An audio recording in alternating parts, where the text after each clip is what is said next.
Hello, അസ്സലാമു അലൈക്കും. എന്തൊക്കെയാണ് വിശേഷങ്ങൾ? എല്ലാവർക്കും സുഖമാണല്ലോ. എല്ലാവരും പെരുന്നാളൊക്കെ കഴിഞ്ഞോ? നമ്മൾ പെരുന്നാളൊക്കെ കഴിഞ്ഞ് നമ്മളിന്ന് ആലങ്കോടൊക്കെ പോയിട്ടൊക്കെ വൈകിട്ടായപ്പോൾ വന്ന്. അപ്പോൾ ഇന്ന് വൈകിട്ടത്തെ ഫുഡാണ് ബീഫ് ഫ്രൈയും ഇടിയപ്പവും ഉണ്ടാക്കാമെന്നുള്ള തീരുമാനം എടുത്ത്. അപ്പം അതിനുവേണ്ടി ബീഫെല്ലാം ഞാൻ കട്ട് ചെയ്ത് കഴുകി വൃത്തിയാക്കി വെച്ച്.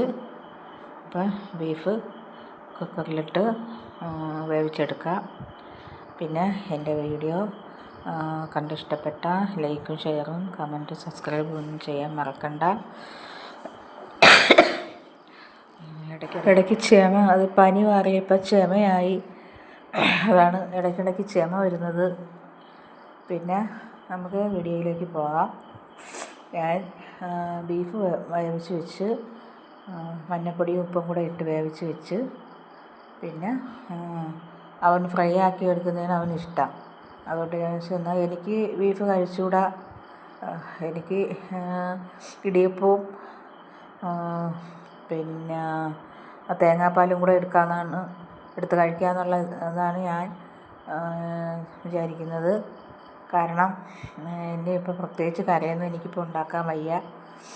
ഞാൻ ഇവിടെ രണ്ട് വലിയ സവാള എടുത്ത്, പിന്നെ വെളുത്തുള്ളി ഇഞ്ചി ഞാൻ പേസ്റ്റ് ആക്കിയില്ല, അത് കൊത്തി അരിഞ്ഞ് വെച്ച്. ഫ്രൈ ആക്കാനായിട്ട് പേസ്റ്റ് ആക്കാത്തതിന് നല്ലത്. പിന്നെ ഇഞ്ചി, വെളുത്തുള്ളി, കരിവേപ്പില, പച്ചമുളക് എല്ലാം എടുത്തിട്ടുണ്ട്. തേങ്ങാക്കൊത്ത് അവനിടുന്ന ഇഷ്ടമല്ല, അതുകൊണ്ട് തേങ്ങ എടുത്തില്ല ഞാൻ. കരിവേപ്പിലയും വെളുത്തുള്ളിയും ഇഞ്ചിയൊക്കെ ഇത്തിരി വാടി വന്നതിന് ശേഷം സവാള ഇട്ട് ഒന്ന് വാടിയതിന് ശേഷം ബീഫ് ഫ്രൈ ആക്കാനായതുകൊണ്ട് സവാള ഒരുപാട് വാടണമെന്നില്ല, അത് അതിൻ്റെ കൂടെ കിടന്നങ്ങ് വാടിക്കോളും. ഞാൻ കുറച്ച് വാടി വരട്ട് വന്നതിന് ശേഷം ബീഫ് ഇട്ട് കൊടുക്കുക. ആലങ്കോട് പോയിരുന്നെന്ന് പറഞ്ഞല്ലോ, ആലങ്കോടാണ് എൻ്റെ സ്ഥലം. ആലങ്കോട് വഞ്ചൂരാണ് എൻ്റെ സ്ഥലം. അവിടെ പോയതിൻ്റെ വീഡിയോയൊക്കെ ഞാൻ ഇട്ടിട്ടുണ്ട്. ഇന്ന് തന്നെ വീഡിയോ എടുത്ത് ഇന്ന് തന്നെ ഞാൻ ഇട്ടിട്ടുണ്ട്. താമസിച്ചാണ് ഞാൻ വീഡിയോ ഇട്ടത്. വീഡിയോ ഞാൻ എഡിറ്റ് ചെയ്തുകൊണ്ടിരിക്കുന്നതേ ഉള്ളൂ. ഇത് നാളെ ഇടത്തുള്ളൂ. രാത്രി ഇരുന്ന് ഉറക്കമൊഴിഞ്ഞ് എഡിറ്റ് ചെയ്യാൻ പറ്റത്തില്ല. അപ്പോൾ ഞങ്ങൾക്ക് സമയമുണ്ട്, 10 മണിയായാലോ. പക്ഷേ ഇന്ന് അങ്ങ് എഡിറ്റ് ചെയ്യാം, എന്നിട്ട് നാളെ ഇടാമെന്ന്. ഇന്നത്തെ വീഡിയോ ഞാൻ ഇട്ടത് 7 മണിയായി. അപ്പോൾ നിങ്ങളത് കയറി നോക്കണം. കയറി ലൈക്കും ഷെയറും സബ്സ്ക്രൈബൊക്കെ ചെയ്യണം. ഇന്ന് ഞാൻ വീഡിയോ എന്നെക്കൊണ്ട് ഒക്കെ ഞാൻ ഇടുന്നുണ്ട്. ഇത് ഒരു ചെറിയ വീഡിയോയാണ്, നിങ്ങൾ തീർച്ചയായിട്ടും കയറി കാണണം. പിന്നെ ബീഫ് സവാള പാടി വന്നപ്പോൾ ബീഫ് ഇട്ട് കൊടുത്തു. അപ്പോൾ ഇനി അടുത്ത ഇടിയപ്പം ഉണ്ടാക്കാം, ബീഫ് ഫ്രൈയും. പക്ഷേ എനിക്ക് കഴിച്ചുകൂടാ. എനിക്ക് കഴിച്ചാൽ ഇപ്പോൾ കൊണ്ടുപോവാം ഹോസ്പിറ്റലിൽ, കുഴിയെടുത്താൽ മതി. പിന്നെ എനിക്ക് കഴിക്കാൻ പറ്റത്തില്ല. 8-9 വർഷമായി ഞാൻ ബീഫ് കഴിച്ചിട്ട്. 3-4 പ്രാവശ്യം ഞാൻ പൊരുതി നോക്കിയായിരുന്നു കഴിക്കാൻ, പക്ഷേ പറ്റത്തില്ല. ഇന്നിപ്പോൾ ഞാൻ വീട്ടിൽ നിന്ന് താത്താൻ്റെ അവിടെ നിന്ന് ഒരു കഷ്ണം ഞാൻ എടുത്ത് കടിച്ച്, ചെവിയൊക്കെ ചുമന്ന് മുഖമൊക്കെ ചുമന്ന് ഞാൻ അതുകൊണ്ടൊന്ന് തല പോലും കുളിക്കാതെ വെള്ളം തൊടാതെ ഇവിടെ ഇരിക്കുകയാണ്, പേടിച്ചിരിക്കുകയാണ്. അവൻ്റെ ഗുളിക ഉണ്ടായിരുന്ന എടുത്ത് കഴിച്ചിട്ടിരിക്കുകയാണ്. ഉറങ്ങാൻ പറ്റുമെന്ന് എനിക്കറിയാൻ വയ്യ. താത്ത പറഞ്ഞ് കുർബാൻ കിട്ടിയതല്ലേ, നീ ഒരു കഷ്ണം കഴിച്ചു നോക്കാൻ പറഞ്ഞു. ഞാൻ എടുത്ത് കഴിച്ച് പ്രശ്നമായി കണക്ക് ഇരിക്കുകയാണ്. എന്നാലും വലിയ ചൊറിച്ചിലൊന്നും ഇല്ല. രാത്രി എനിക്കറിയാൻ വയ്യ എന്താണെന്ന്, നോക്കാം എന്താണെന്നുള്ളത്. ദത്തം പൂച്ച കയറി വന്ന് എന്ന് വിളിച്ചതാണ്. ഇടയ്ക്കിടയ്ക്ക് വന്ന് ഇപ്പം പിന്നെ ഇറങ്ങി പോയിട്ടുണ്ട്. ഞാൻ വന്ന് മീനും ചോറും മഞ്ഞപ്പൊടിയൊക്കെ ഇട്ട് വേവിച്ചൊക്കെ കൊടുത്ത് കഴിച്ചിട്ട് ഇവിടെ കിടന്നിട്ട് ഇറങ്ങി വെളിയിൽ പോയിട്ട് പിന്നും വന്നിട്ട് പിന്നും ഇറങ്ങി പോയിട്ടുണ്ട്. ഇനിയിപ്പോൾ കുറച്ച് കഴിയുമ്പോൾ വരും. അതിൻ്റെ ബീഫ് ഫ്രൈ ഇവിടെ റെഡി ആയിട്ടുണ്ടിരിക്കുന്നു. നല്ല മണം വരുന്നു. പക്ഷേ എന്തോന്ന് ചെയ്യാൻ, മണത്തിൽ ഇരിക്കാനേ പറ്റത്തുള്ളൂ, കഴിക്കാക്കത്തില്ലല്ലോ.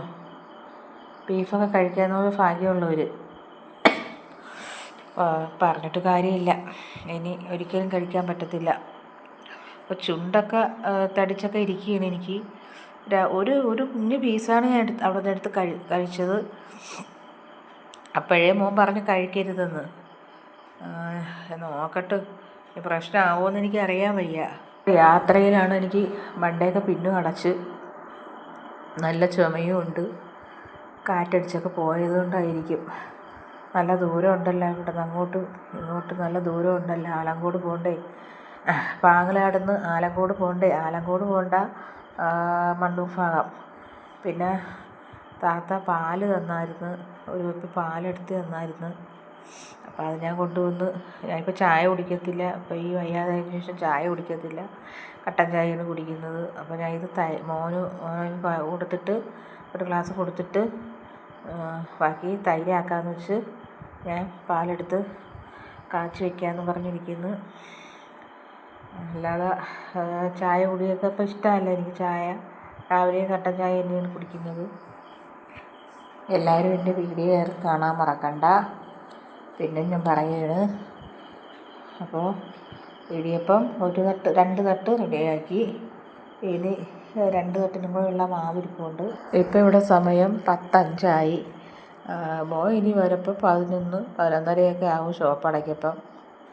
കണക്കുകളൊക്കെ നോക്കി ഇതൊക്കെ വരപ്പോൾ 11:30 ആവും, ചിലപ്പോൾ 11:45 ആവും. ഞാൻ അയൽക്കൂട്ടമൊക്കെ കഴിഞ്ഞിവിടെ വന്നപ്പം 5:30 മണിയായിരുന്നു. പിന്നെ കോഴികളെല്ലാം രാവിലെ അതിനൊക്കെയുള്ള ഫുഡ് കൊടുത്തിട്ട് പോയതാണ്. വിശന്ന് നിന്ന് പിന്നെ ഞാൻ വന്ന് പെട്ടെന്ന് കോഴിക്കൊക്കെ ഫുഡ് കൊടുത്ത് മുട്ട മൊത്തവും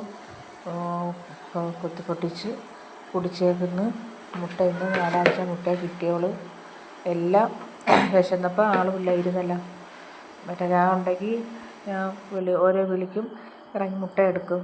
ഇത് ഇപ്പം അതുപോലെ മുട്ട ഇപ്പം ഈ മഴ ആയ സമയത്ത് ആയതുകൊണ്ട് തൊട്ടിപ്പം മുട്ട ഒരുപാട് കുറവുമാണ്. ഇന്നിപ്പോൾ 6 മുട്ടയാണ് കിട്ടിയത്. ബാക്കിയെല്ലാം ഇന്ന് അവരിപ്പോൾ നോക്കി. ഇന്ന് അവരെ വേട്ടയിരുന്ന് എല്ലാവരും നല്ലതുപോലെ ഇന്ന് മുട്ട ഉൾച്ചയൊക്കെ അടിച്ച് കഴിച്ചിട്ടുണ്ടായിരുന്നു എല്ലാവരും. ഇടിയപ്പവും ചിക്കനല്ല ബീഫും ഒക്കെ റെഡിയാക്കി വെച്ച് ഞാനിതാ ഇവിടെ ഇത് ഇടിയപ്പവും ഞാൻ ഉണ്ടാക്കുന്ന ഇടിയപ്പം കുഞ്ഞ് ഇടിയപ്പമാണ് ഞാൻ ഉണ്ടാക്കുന്നത്. ഇടിയപ്പം എടുത്ത് തേങ്ങാപ്പാൽ കൂടെ എടുത്ത് പിന്നെ പാലും എടുത്ത് കാച്ചി തൈരാക്കാമെന്ന് പറഞ്ഞു. അവന് വേണമെങ്കിൽ കൊടുക്കാം, ബാക്കിയെടുത്ത് തൈരാക്കാം. ഇന്നത്തെ എൻ്റെ വീഡിയോ ഇഷ്ടപ്പെട്ടെങ്കിൽ ലൈക്കും ഷെയറും സബ്സ്ക്രൈബും കമൻറ്റും ഒന്നും ചെയ്യാൻ മറക്കണ്ട. അപ്പോൾ വീഡിയോ ഇത്രയൊക്കെയാണ് ഇന്നിപ്പോൾ ഉള്ളത്. അപ്പോൾ നാളത്തെ വീഡിയോയിൽ കാണും വരെയും അസ്സലാമു അലൈക്കും.